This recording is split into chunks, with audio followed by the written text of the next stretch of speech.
බීජ නිෂ්පාදනය කරනවා. ඉතින් අපි අද මේකට ආවේ බයෝ ප්‍රොසෙසින් පෝස්ට් හාර්වෙස්ටිං කියන සබ්ජෙක්ට් එකට අදාළව අපිට තියෙන ශ්‍රේෂ්ඨ අධ්‍යයන චරිකාව සඳහා. ඉතින් ඒකෙදි අපි කොහොමද මේ ගෝවා භෝගය ආශ්‍රයේ පසුස්තර තාක්ෂණය සිද්ධ වෙන්නේ කියන එක ගැන ඔයාලට පොඩි අවබෝධයක් දෙන්න තමයි යන්නේ. ඉතින් ඒකෙදි කොහොමද මේ පසුස්තර තාක්ෂණයේදී පසුස්තර හානි වෙන්නේ කියන එක ගැන අද අපිට බලන්න. ඒකෙදි අපි මේ ෆාම් එක බලන්න යන අක්සර් දින තියෙනවා. ඒක කේස් එකක් අපිට මේක ඩිපියුටි ඩිරෙක්ටර් වෙන පීඩි අපේ තිලකරාගේ සර්විස් එක. ඉතින් සර්ට ගොඩක් තැන් කරනවා අපිට මේ අවස්ථාව ලබා දෙන්න.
මධ්‍යස්ථානයේදී අතර අපි දැන් අතන ගොවි මහතා අස්වනු නෙලපු ගෝවා මෙහිදී රැගෙනවිත් තියෙනවා සැකසුම් කරලා තොගවැළඳ මධ්‍යස්ථාන සඳහා ප්‍රවාහනය කරන්න.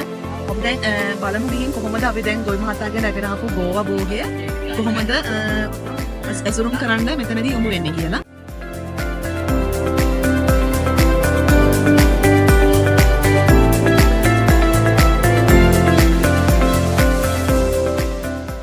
මෙහිදී අපි සීතලයේ බීජ පරීක්ෂණ ආයතනයේ ඉඳන් අපි රැගෙන ආවේ ප්ලාස්ටික් බඳුන් වල මන්ද මේ ප්ලාස්ටික් බඳුන රැගෙන යීමේදී ගෝණි බෑග් වල දාගෙන මේ භෝගය රැගෙන යනවට වඩා පසුබිම් හානිය සුළුවට අවම කර ගන්න පුළුවන්. ඒ වගේම මෙහිදී මේ භෝගය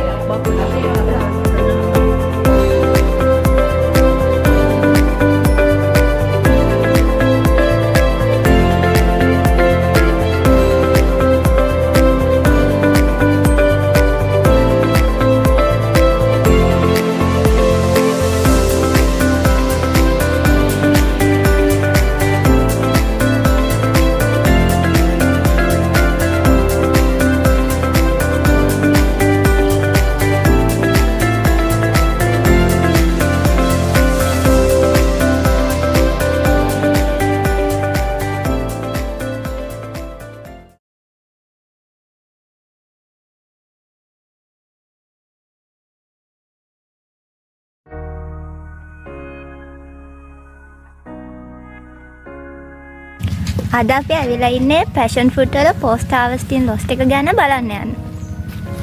ඒකට අපි තෝරගත්තේ Shaan passion fruit private limited එක. අපි ඇවිල්ලා ඉන්නේ ඇඹිලිපිටිය පදලංගල තියෙන පැෂන් ෆෘට් ෆාම් එකට. තවත් අපි ඉන්නේ නැතුව යන් ලෑන්ඩ් එකට. Let's go.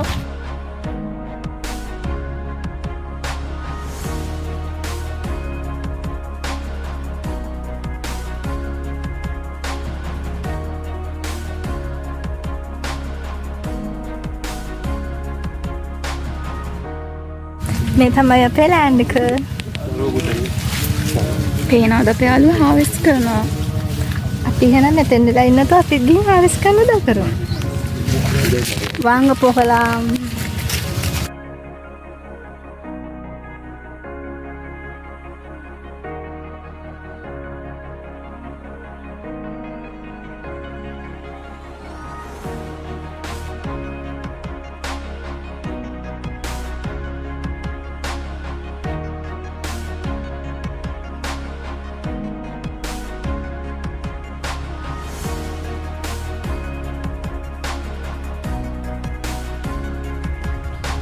අපි හාවෙස්ට් කරලා ඉවරයි. ඉතුරු ප්‍රොසෙස් එක සඳහා දැන් අපි මේක ට්‍රාන්ස්පෝර්ට් කරන්න හදන්නේ.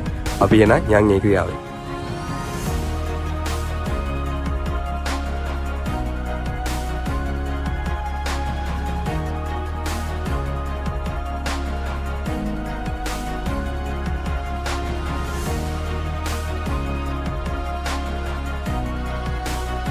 මොකද ගේට් ටික දැන් තෝරගෙන තෝත ගන්න යන්නේ.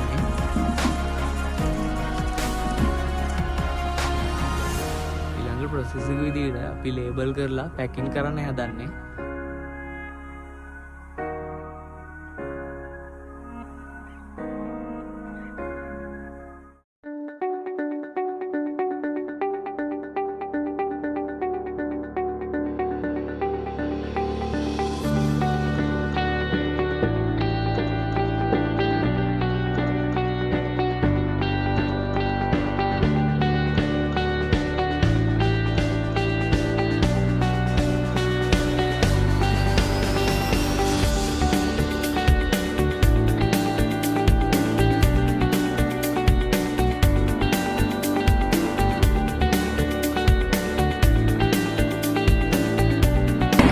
අපි ගෝරහද්ද හෝල්සේල් විදියට මේ මාකට් එක අපි ගිහින් විකිනමු. අපි තමයි කන්සියුමර්ලා. අපි ෆැෂන් බෝඩ් වලදී කවදාවත් අපි දැන් රිටල්සර් එකකින් අරන් ආපු ෆැෂන් ෆුඩ් වලින් ජූස් එකක් හදන්න යන්නේ. හැබැයි අපිට මෙතනදිත් පෝස්ට් හාර්වෙස්ටින් ලොස්ට් එකක් දැක් ගන්න පුළුවන්. මේ විදිහට සමහර ෆැෂන් අරක් වෙලා තියෙනවා ගෙන අපු ඒ වගේම. අපි දැන් ඉතුරු ෆැෂන් වලින් ජූස් එකක් හදන් බොමු.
මොකද අපි ඇවිල්ලා තියෙන්නේ කුරුණෑගල මොරගොල්ලාගම කියන නගර ගමට. මේ අපි මෙතන තුඹකරවිල වගාවකට තමයි ඇවිල්ලා තියෙන්නේ. තුඹකරවිල වගාවේ මේ අපි පළදාව නෙලන තැන ඉඳන් අපි ඉස්සරහට බලමු කොහොමද පළදාව නෙලන්නේ. ඒවල අපිට පළදාව නෙලලා මේ වගාව අපි කොහොමද පළදාව මේ මාකට් එකට ගෙනියන්නේ කියලා අපි ඉස්සරහට බලමු. ඉස්සරහටම පළදාව නෙලනවා. සාමාන්‍යයෙන් තුඹකරවිල ගෙඩියක් ගත්තම සාමාන්‍යයෙන් ග්‍රෑම් 50ක් පමණ වෙන ගෙඩි තියෙන්නේ. එතකොට අපි මේවල මෙන්න මේ වගේ සමහර වෙලාවට තියෙනවා මෙන්න මෙතනට පණුව විදපු ගෙඩියට පණුව විදපු වගේ ඒවා තියෙනවා. අන්න එතන අන්න ඒ වගේ ඒවා තමයි අපිට මේ පළදාවිදි අපිට අයින් කරන්න පුළුවන් වෙන්නේ.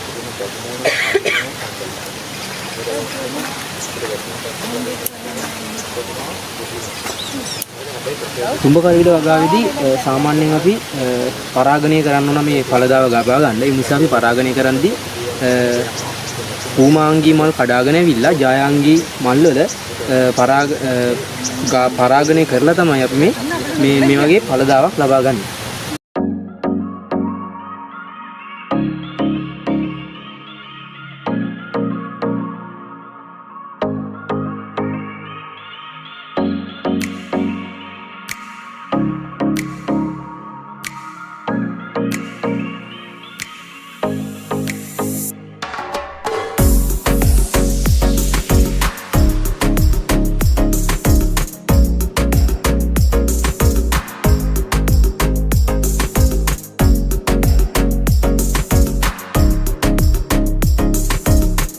වගාවේදී වගාවට ඵලදාව නිදන විට අපිට මේ ඵලදාවේ ලොස්ට් එකක් තියෙනවා. ලොස්ට් එක තමයි ගොඩක් වෙලාවට මේව ඵලදාවේදී අපි මම ඉස්සරින් කිව්වනේ වලට මේක පරාගණය කරන්න ඕනේ කියලා. ඒ පරාගණය කරද්දී හරියට පරාගණය නුනම මෙන්න මේ වගේ අපිට ලොස්ට් එකක් බලා ගන්න පුළුවන්. ඒ කියන්නේ හරියට අපිට හොඳ පුෂ්ටිමත් ගෙඩි ලැබෙන්නේ නැහැ. ඊට අමතරව තව කුමි සත්තුන්ගේ හානිය, ඉන්සෙක්ට්ලගේ හානිය ගොඩක් දුරට දැක ගන්න පුළුවන් වෙනවා. මෙන්න මේ වගේ සිදුරු සහිත ගෙඩි තමයි අපිට දැක ගන්න පුළුවන් වෙන්නේ. අන්න ඕවලිනුත් අපිට මෙම වගාවේදී ලොස්ට් එකක් බලා ගන්න පුළුවන්.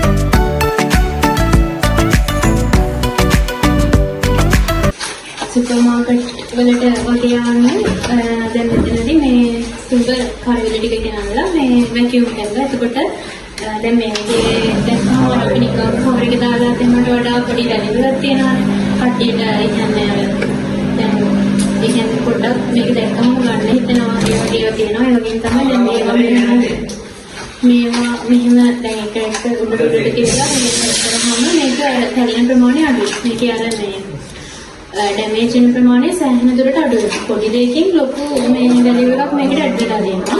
එතකොට මේ නිකම්ම දානවට වඩා සෑහෙන ප්‍රමාණයක වටිනාකමක් මේකෙන් මේකට එකතු වෙනවා.